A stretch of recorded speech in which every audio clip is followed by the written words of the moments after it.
Hello student, हमारा first chapter चल रहा था फर्स्ट ट्रांजिशन सीरीज़। इसमें हम अब नेक्स्ट प्रॉपर्टी कर रहे हैं एंथैल्पी ऑफ एटोमाइजेशन।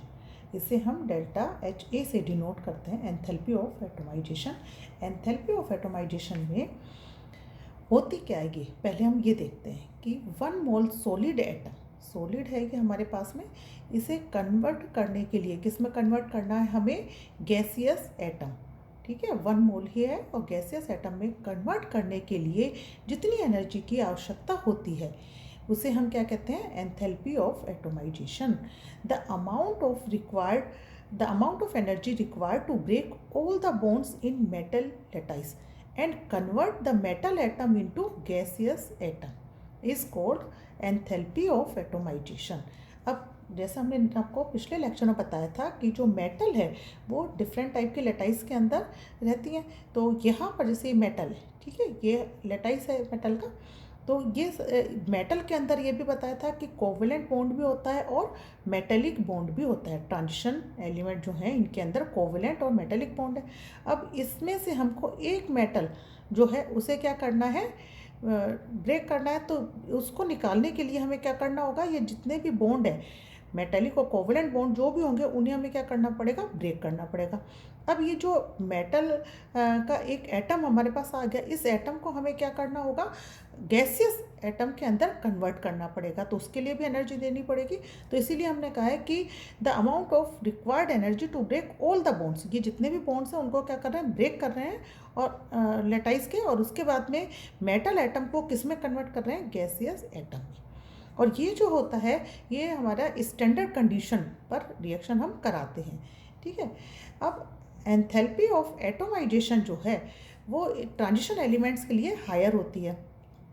ठीक है, क्यों होती है हायर, क्योंकि इनमें कोवेलेंट और मेटेलिक बॉन्ड दोनों हैं, दोनों तरीके के बॉन्ड को ब्रेक करना पड़ेगा और फिर सॉलिड को किस में कन्वर्ट करना है, इनको गैसियस एटम के अंदर कन्वर्ट करना है। तो इनके लिए एंथैल्पी ऑफ एटोमाइजेशन क्या हो गया, हायर हो गया।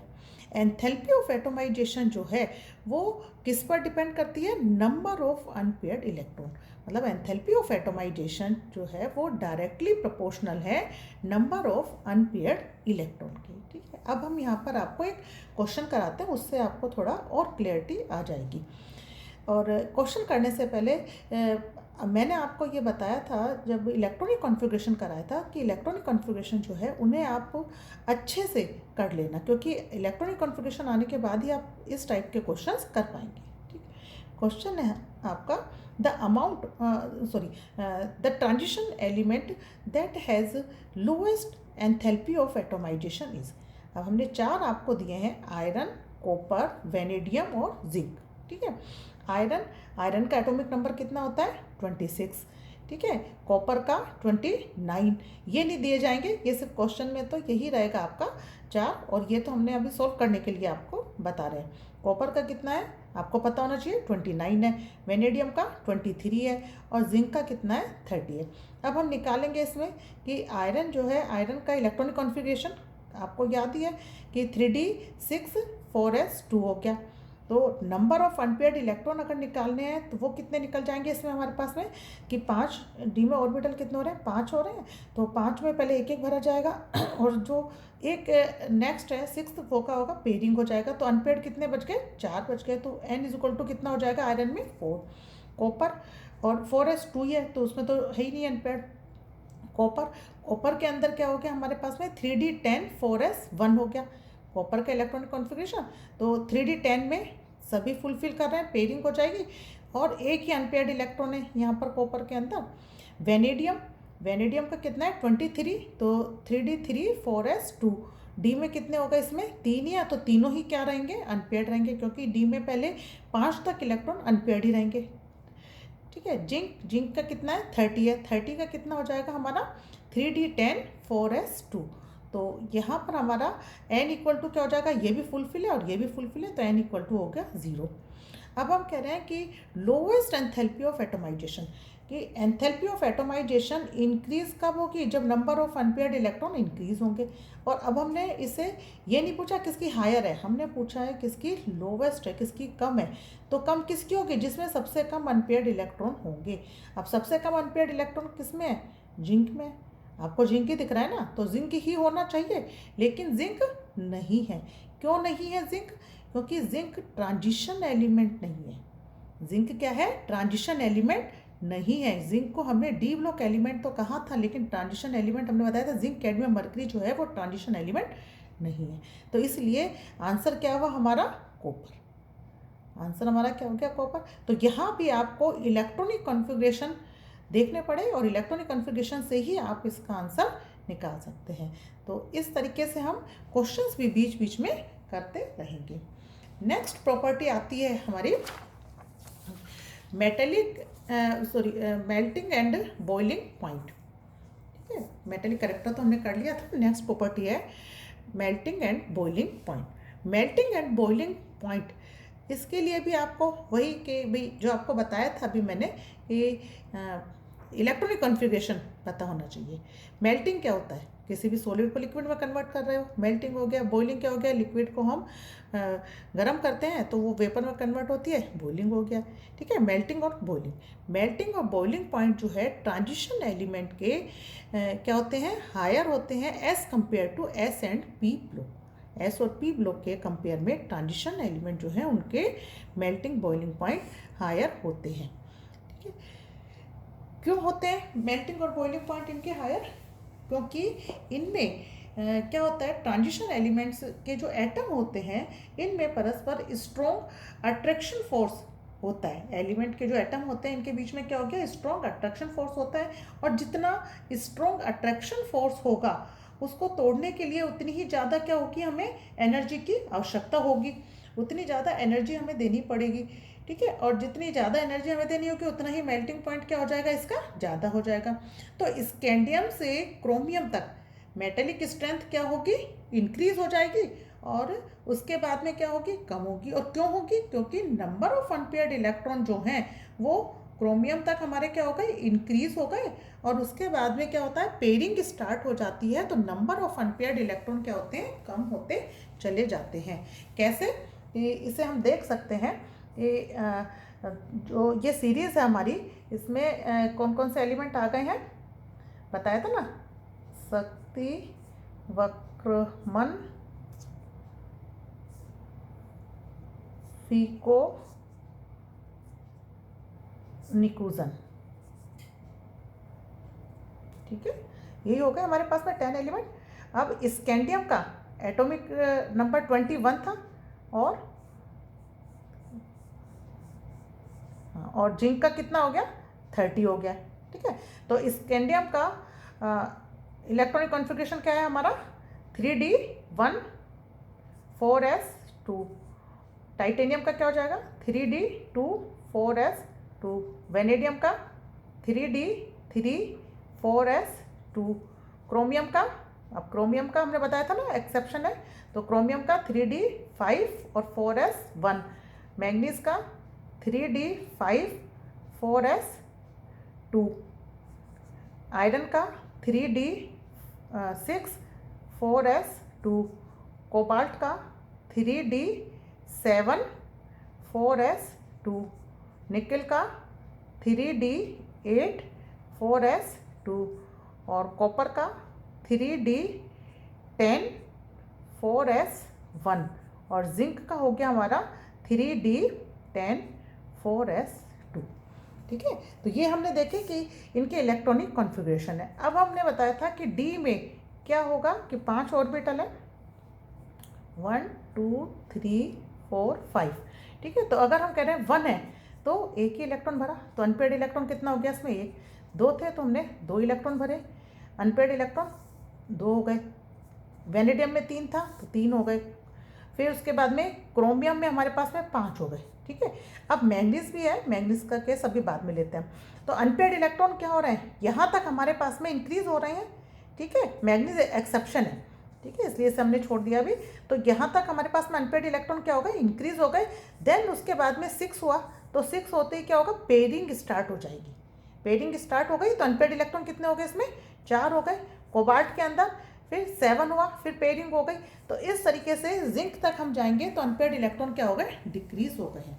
तो हम यही बता रहे हैं कि transition elements have very high melting and boiling point as compare to S and P block element, कि एस और पी ब्लॉक से क्या हो जाएंगे, इनके ज़्यादा होंगे। और high melting point boiling point क्यों था, क्योंकि इनके अंदर स्ट्रॉन्ग फोर्स ऑफ अट्रैक्शन है और वो क्या कर रहा है, इनके एटम्स को बाइंड करके रख रहा है। तो जितना ज़्यादा फोर्स ऑफ अट्रैक्शन होगा उतना ही ज़्यादा मेल्टिंग पॉइंट होगा इनका।